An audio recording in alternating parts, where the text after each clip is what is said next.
Hello friends, कैसे हैं आप सब। I hope you all are very well. प्यारे दोस्तों, पॉलिटी के इस स्पेशल सीरीज में पार्ट 2 में आप सभी का स्वागत है।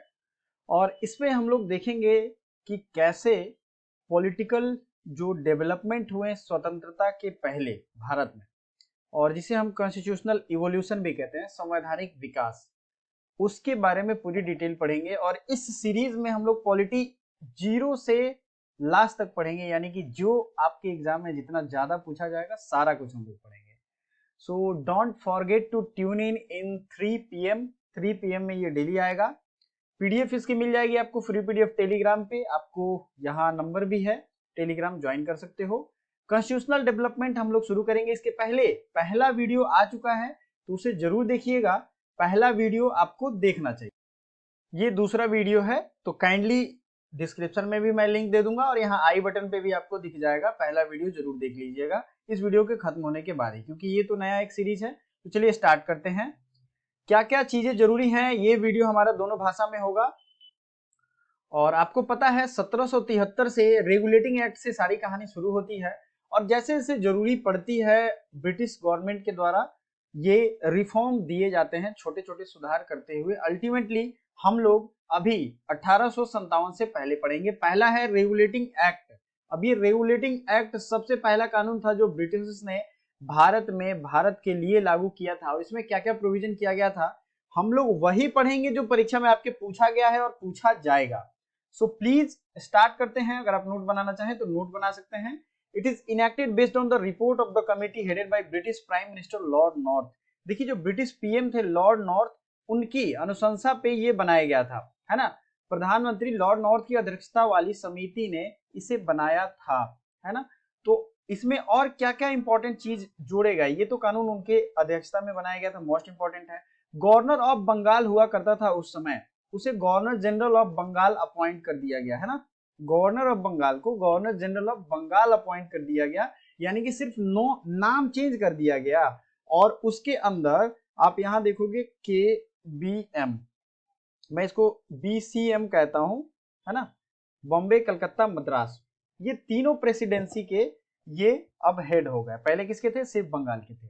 अब इनको गवर्नर जनरल भी बना दिया गया।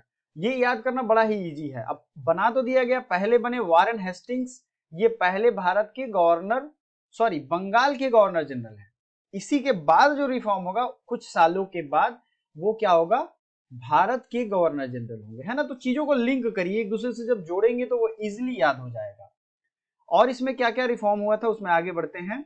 Supreme court established in Kolkata. Supreme court की स्थापना की गई थी 1774 में। Sir Elijah Impey was the first chief justice. Supreme court की स्थापना आज जो देखते हो दिल्ली में है, वो पहले कहाँ था, ये था कोलकाता में। और 1937 में दिल्ली में इसे लाया गया, है ना, आजादी से थोड़े समय पहले। चलिए, ये चीजें आपको देख लिया आपने। फिर इसके पहले चीफ जस्टिस भी थे, कौन थे, सर इलिजा, यहां देखोगे आप इलिजा इम्पे, है ना, ये इसके चीफ जस्टिस हैं। नेक्स्ट है governor general was empowered to make rules regulation and ordinance with the consent of supreme court. मतलब वहां जो भी पहले अध्यादेश बनते थे, रेगुलेशन बनते थे, वो सुप्रीम कोर्ट के कंसेंट से ही बनते थे। कोई भी कानून उसके बाद ही लागू होता था। इसकी हिंदी वर्जन हमने यहाँ लिख दी है, पीडीएफ में आपको मिल जाएगा। Pitt's India act 1784। Pitt's India act 1784 इसके बाद आता है। अब देखिए क्या होता था कि ईस्ट इंडिया कंपनी एक कमर्शियल बॉडी के रूप में आई थी, व्यापार करने आई थी, आप सबों को पता है। और फिर उसने देश को अलग अलग तरीकों से नियम कानून बनाते हुए बहुत सारी चीजें करनी शुरू कर दी। तो पहले जो कमर्शियल अफेयर्स था, उसी के बाद अब एक पॉलिटिकल अफेयर्स देखने के लिए, यानी राजनीतिक जो बातें होंगी उसको देखने के लिए एक अलग बोर्ड बनाया गया। और इसको क्या कहा गया, पॉलिटिकल फंक्शंस को अलग कर दिया गया कमर्शियल से, और इसको कहा गया बोर्ड ऑफ कंट्रोल। देखिए यहाँ लिखा हुआ है बोर्ड ऑफ कंट्रोल। अब ये बोर्ड ऑफ कंट्रोल, इसको कंफ्यूजन ना हो इसके लिए मैं आपको एक ट्रिक दे देता हूं। देखिए कमर्शियल, है ना, तो कोर्ट ऑफ डायरेक्टर्स था इसका हेड, कोर्ट ऑफ डायरेक्टर, ये कमर्शियल का हेड था। और बोर्ड ऑफ कंट्रोल जो था ये पॉलिटिकल था। जाहिर सी बात है, आप एक याद कर लो ट्रिक से दूसरा याद हो जाएगा। ट्रिक कुछ नहीं होता है, किसी भी चीज को इजी ढंग से याद करने का एक छोटा सा तरीका होता है। और ट्रिक ऐसा कुछ नहीं होता है कि वो एक बार में बता दिया और सब कुछ आपके दिमाग में आ जाएगा। So please like the session और हो सके तो अपने दोस्तों के साथ भी आपको शेयर करना है। अब दो चीजें हो गई ना, एक board of control political affairs के लिए और एक हो गया कोर्ट ऑफ डायरेक्टर्स। तो ये हो गया डबल गवर्नमेंट है, डबल गवर्नमेंट से ये चीजें अब रूल होने लगी, दो लोग दो तरीके की शासन शुरू हो गई। नेक्स्ट है चार्टर एक्ट 1813। चार्टर एक्ट 1813 क्यों जरूरी है? क्योंकि इसमें कुछ कुछ महत्वपूर्ण डिसीजन लिए गए ट्रेड से। ट्रेड मोनोपोली हुआ करता था, आपको पता ही है। ईस्ट इंडिया कंपनी पहले आई थी, उसके बाद फ्रेंच भी आया, पुर्तगीज भी आया, बहुत लोग आए थे। और भी ईस्ट इंडिया के अलावे कुछ इंग्लैंड की और भी कंपनीज थी जो ब्रिटेन से निकल के वो चाहती थी कि यहाँ पे ट्रेड करें। लेकिन ये अब एंड हो गया, came to an end, trade with China and trade in T. सिर्फ चाइना के साथ ट्रेड करना अलाउ था और इंडिया में अगर ट्रेड करना भी था तो टी का, बस चाय का। इसके अलावा सारे ट्रेड्स को मोनोपोलाइज बंद कर दिया गया, मतलब सिर्फ ईस्ट इंडिया कंपनी नहीं करेगी, और भी कोई कंपनी होगी तो वो करेगी। चलिए आगे देखते हैं। ये याद रखना है 1813 में आया। It allowed the Christian missionary, धर्म प्रचार शुरू कर दिया गया। क्रिश्चियन मिशनरी जो थे उनका भी प्रचार यहाँ पे शुरू हो गया, है ना। चलिए, it authorise the local government in India to impose taxes on person and liability. अगर कोई लोकल आदमी पे टैक्स लगाना हो, जैसे मान लो किसी तरीके का टैक्स, जैसे चरी टैक्स होता है ना, गांव में बहुत सारे टैक्स होते हैं, तो वो इसी एक्ट के तहत जो लोकल एक एडमिनिस्ट्रेशन के द्वारा टैक्स लगाया जाता था वो 1813 के द्वारा ही लगाया जाता था। ये सारी चीजें एग्जाम में आ चुकी हैं। बेसिकली लॉ वाले बच्चों को और जनरल कंपटीशन के जो स्टूडेंट्स हैं उनको देखना चाहिए। अगला है चार्टर एक्ट 1833, बहुत इंपॉर्टेंट है, इसको रट्टा मार लो, बहुत इजी वे में मैं पढ़ाऊंगा भी, ट्रिक्स ऐसे दूंगा कि याद हो जाएगा। मैंने क्या कहा था, पहले बनेगा गवर्नर जनरल ऑफ बंगाल, फिर अब गवर्नर जनरल ऑफ इंडिया आ गया इसका नया नाम, लोड नहीं लेना है ज्यादा। ये इंडिया जो था ये कौन था, विलियम बेंटिक, दिमाग पे ज्यादा जोर नहीं देना है। वो आया था 1773 में, इसके ठीक कुछ सालों के बाद 1833 में, है ना, ये आ गया, गवर्नर जनरल ऑफ इंडिया बन गया और इसका नाम था विलियम बेंटिक। नेक्स्ट हम लोग देखेंगे, अब आपने बॉम्बे और मद्रास प्रेसिडेंसी के बारे में सुना होगा।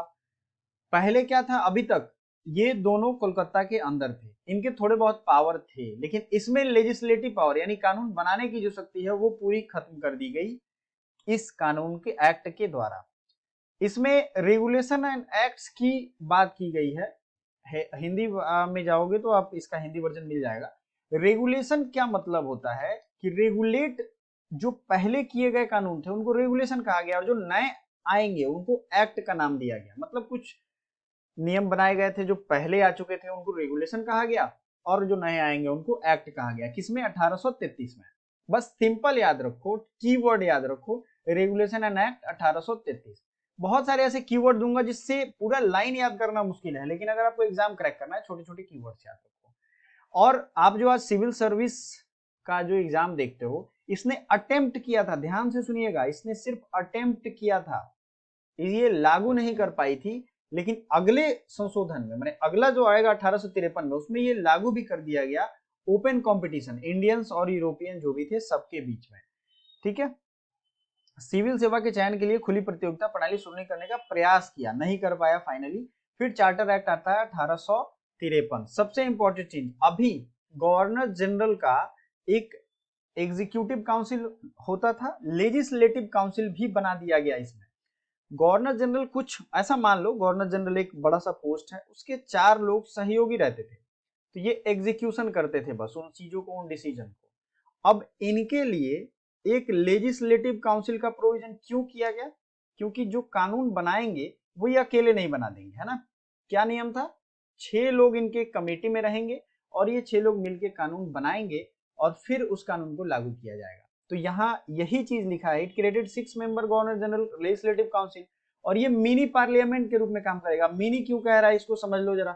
मिनी इसलिए कह रहा है कि पार्लियामेंट तो बड़ा शब्द है ना, 6 लोग हैं तो मिनी पार्लियामेंट ही हुए, ठीक है। और इसने open competition for civil services निकाल दिया, ठीक है। सिविल सर्विसेज के जो मेंबर थे या जो तैयारी करने वाले स्टूडेंट्स थे उनके लिए अब ओपन कंपटीशन आ गया 1853 में। ध्यान से सुनिएगा, पहले इसको कोशिश किया गया था 1833 में, लेकिन नहीं हो पाया, 1853 में लागू कर दिया गया। और इंडियन भी अब दे सकते हैं। इसने पहले बार लोकल रिप्रेजेंटेशन की बात की थी लेजिस्लेटिव काउंसिल। अभी आपने देखा 6 मेंबर लेजिस्लेटिव काउंसिल है और इस 6 मेंबर में कुछ लोकल भी आदमी को रखा जाएगा, जो कहां से रखा जाएगा, were appointed by local provincial governments. अब प्रोविंस कौन कौन था, BCM मैंने बताया आपको, बॉम्बे, कलकत्ता, मद्रास, यही 3 प्रोविंस था। इससे लोकल रिप्रेजेंटेशन को कंफर्म किया गया, ठीक है, और इन जगहों से चुना जा सकता था। 1853 के अधिनियम में यही चीजें हिंदी में यहाँ लिखी हुई है। पहले दोस्तों कुछ चीज मैं और क्लियर कर देता हूं। इसके बाद 1861 से लेकर के 1947 तक का अधिनियम कल 3 बजे एकदम रेडी रहिएगा उसको रिवाइज करने के लिए। हो सकता है तो पढ़ लीजिए, पढ़ के मेरे साथ रिवाइज करिए, नोट्स मिल जाएगा आपको, और काफी अच्छे से कॉन्सेप्ट क्लियर रखिए, एग्जाम में कोई भी क्वेश्चन नहीं छूटेगा। और इसके साथ साथ इकोनॉमी भी स्टार्ट होने वाला है मॉर्निंग में, टाइम मैं आपको बता दूंगा टेलीग्राम में। और जो करंट अफेयर्स है नवंबर और दिसंबर की PDF मैंने टेलीग्राम पे भेज दी है, दिसंबर की वीडियो देख करके टेलीग्राम से ले लें। Thank you so much.